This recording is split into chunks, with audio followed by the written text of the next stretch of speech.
దేవుడు గొప్ప జనాంగంగా చేస్తానన్నాడు. ఈ రోజు కూడా వాడిని చేస్తానే ఉన్నాడు. దేవునికి స్తోత్రం. హల్లెలూయా, హల్లెలూయా.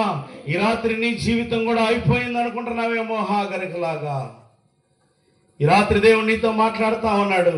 నీ ఆలోచనలు వేరు, నీ తలంపులు వేరు, నీ మార్గాలు వేరు. ఈ రోజు నుంచే నీ మార్గాలను మార్చుకో. ఇదిగో నువ్వు నడిచే నడకలను మార్చుకో, నువ్వు పలికే మాటలను మార్చుకో, నీ ఆలోచనలు మార్చుకో, నీ తలంపులను మార్చుకో. ఈ రోజు నువ్వు పరిశుద్ధపరచబడు.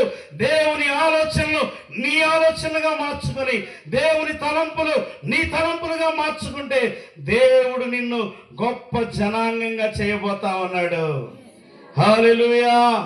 మధ్యాహ్నం కూడా దేవుడు మాట్లాడాడు. మీలో ఒంటరైన వాడు ఎంతమంది అవుతారంట? 1000 మందిగా దేవుడు నిన్ను మార్చును గాక, దేవుడు నిన్ను ఆశీర్వదించును గాక. హాగరు ఆలోచనలన్నీ నేల మీద ఉన్నాయి. కేవలం వాడిని గొప్ప జనంగా చేయటమే కాదు, దేవుడు ఒక అద్భుతాన్ని చేశాడు తెలుసు. అక్కడ ఏం చేశాడంట? వీడిని గొప్ప జనముగా చేసేదను, మరియు దేవుడు ఏం చేశాడంట? ఆమె కన్నులు తెరచినందున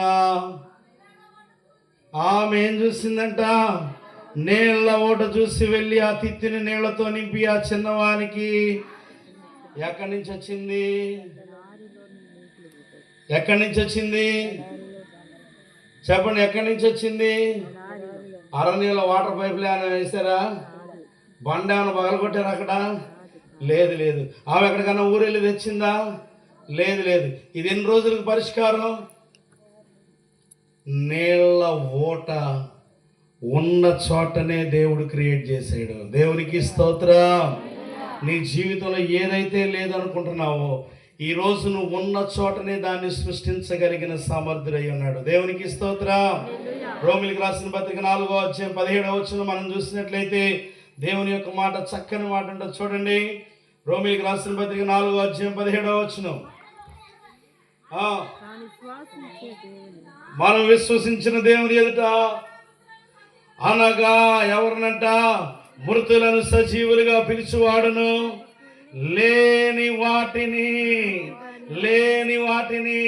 నీ జీవితంలో ఏదైతే లేదో ఆ లేని వాటినన్నిటినీ ఉన్నట్లుగా పిలిచేటువంటి దేవుడు మన దేవుడు. దేవునికి స్తోత్రం.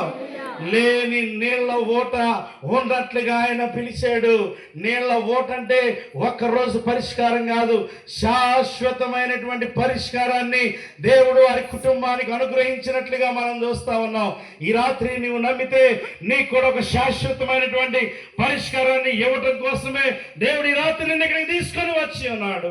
వాడు పెరిగి పెద్దవాడై విలుకాండుడై అక్కడ పెళ్లి చేసుకున్నాడంట. దేవునికి స్తోత్రం చెప్పండి. వాడు గొప్ప జనాంగంగా మార్చబడ్డాడు. ఏ జనాంగంగా? చెప్పండి, ఎలా మార్చబడ్డాడు? తల్లి ఆలోచన ఏమనుకుంది? ఇడింతే.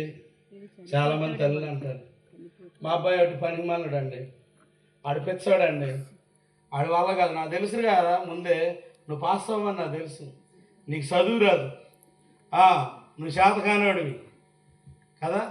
ఎంత మంచిగా చెప్తా ఉంటారు తల్లులు పిల్లల గురించి. అలాగనే చెప్పేది. దేవుడు ఎవరుంట?